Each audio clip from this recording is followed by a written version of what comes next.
Hello students, kembali lagi bersama saya Sir William di mata pelajaran Sains kelas 5. Nah, untuk pembelajaran kali ini kita akan memasuki topik unit 9.1 ya. Kita masuk ke unit 9.1 yaitu mengenai proses alam dan dampak manusia terhadap lingkungan. Tapi sebelumnya, silakan buka buku holder Anda di halaman 152 sampai 158. Yuk kita simak video pembelajarannya ya.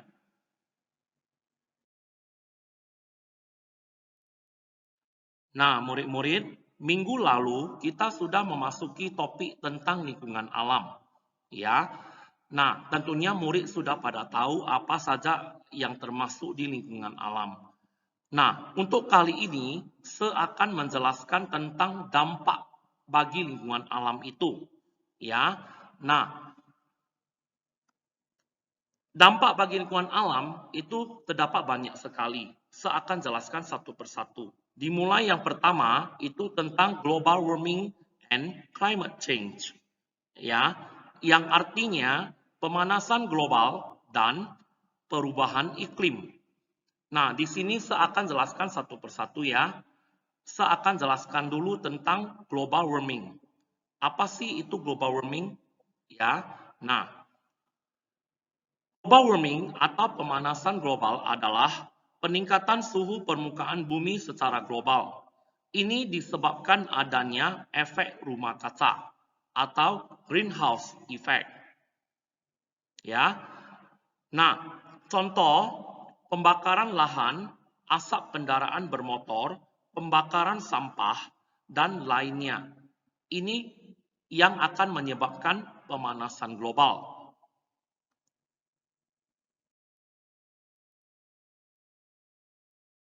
Nah, kemudian masih tentang topik global warming, sekarang saya akan jelaskan tentang apa dampak pemanasan global.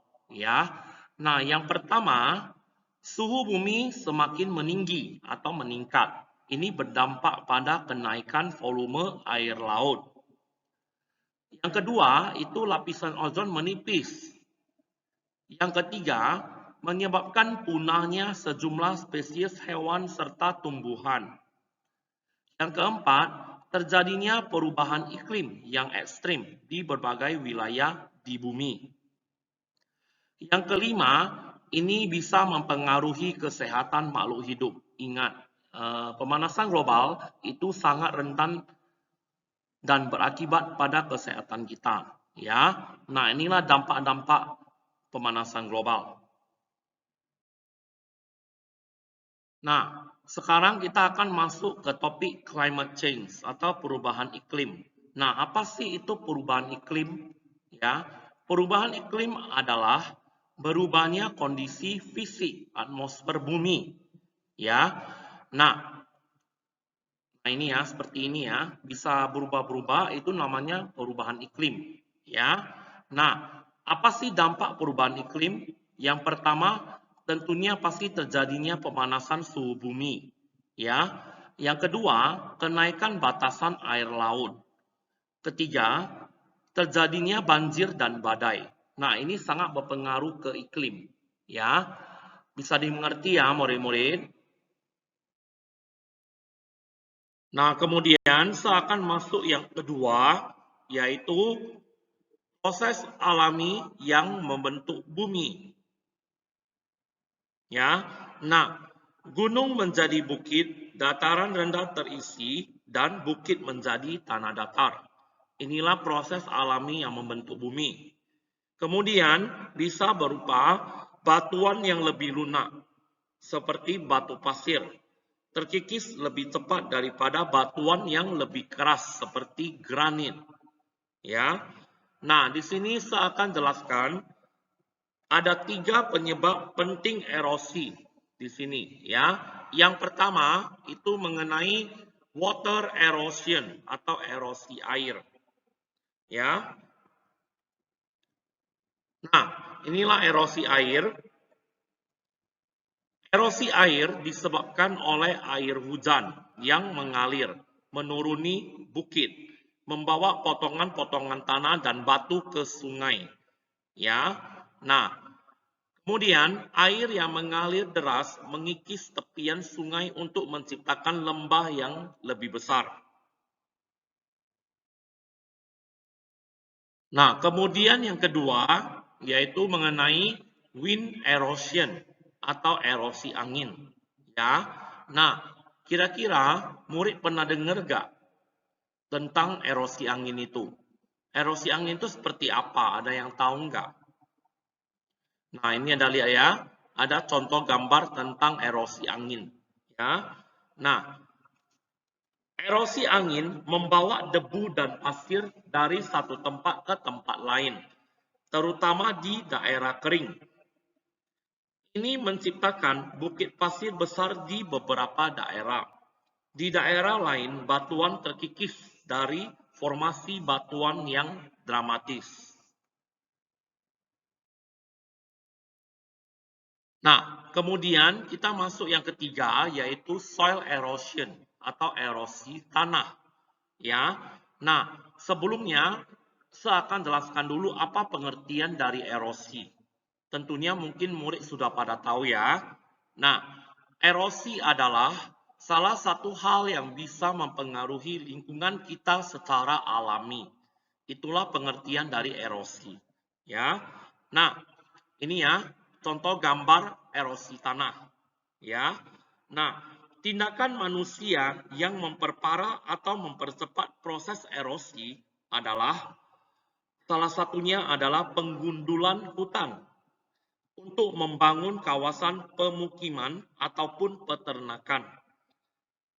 Hal ini menyebabkan tidak ada akar tanaman yang bisa melindungi tanah, sehingga air hujan tidak bisa terserap ke dalam tanah, dan terjadilah banjir atau tanah longsor. Bisa dimengerti ya murid-murid? Nah, kemudian kita masuk ke yang keempat, yaitu pemanasan global dan perusakan terumbu karang. Ya, kita masuk ke topik terumbu karang. Nah, apa itu pengertian dari terumbu karang? Ada yang tahu nggak murid-murid? Nah, terumbu karang adalah sumber daya alam yang penting untuk mempertahankan kestabilan ekosistem perairan. Ya, ini yang namanya terumbu karang. Namun, terumbu karang banyak yang rusak karena tindakan manusia. Di antaranya, yang pertama, penangkapan ikan dengan alat peledak. Ini bisa merusak kestabilan ekosistem perairan terumbu karang. Ya. Yang kedua, itu pemanasan global, udah pasti ya. Nah, pemanasan global menyebabkan suhu air meningkat dan mematikan terumbu karang. Ya. Yang ketiga, itu pencemaran air. Itu bisa juga menjadi rusak terumbu karangnya. Oke, bisa dimengerti ya murid-murid. Nah, kemudian kita masuk yang kelima, polusi udara atau air pollution. Ya, nah polusi udara itu merupakan salah satu kerusakan lingkungan berupa penurunan kualitas udara karena masuknya unsur-unsur berbahaya ke dalam udara atau atmosfer bumi. Ya, nah ini ya polusi udara. Nah, dampak-dampak polusi udara. Yang pertama, pernapasan jadi terganggu. Ini sudah pasti ya. Ya. Nah, bisa terjadinya asma, ISPA. ISPA itu infeksi saluran pernapasan atas, ya. Dan bisa yang lebih berbahaya bisa menyebabkan kanker paru-paru, ya. Nah, yang kedua, mengganggu jalannya oksigen yang ada dalam tanah. Kemudian, pemanasan global. Ya. Kemudian terjadinya hujan asam. Ya, ini bisa mengakibatkan dampak polusi udara. Oke, nah kita masuk ke yang keenam, yaitu limbah padat atau solid waste atau refuse. Ya, nah limbah padat itu adalah sisa hasil kegiatan industri ataupun aktivitas domestik yang berbentuk padat. Ya, nah seperti ini di gambar ya. Nah, limbah padat ini biasanya yang lazim disebut sampah. Ya, nah dampak-dampak limbah padat.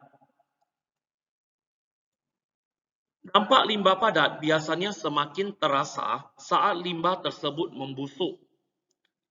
Tidak sedikit dari limbah tersebut yang menimbulkan gas beracun, seperti sulfat, metan, dan amonia. Jika dibuang langsung ke perairan, limbah jenis ini juga bisa mencemari air dan lingkungan di sekitarnya. Ya, inilah dampak limbah padat. Oke, sampai di sini bisa dimengerti semuanya ya, murid-murid.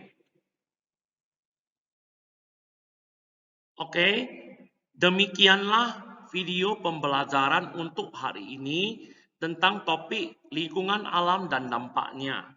Ya, kita sudah mempelajarinya. Ya, nah, seharap kalian tetap menyimak video pembelajarannya ya. Oke, thank you for your attention. Always stay safe and stay healthy. Goodbye.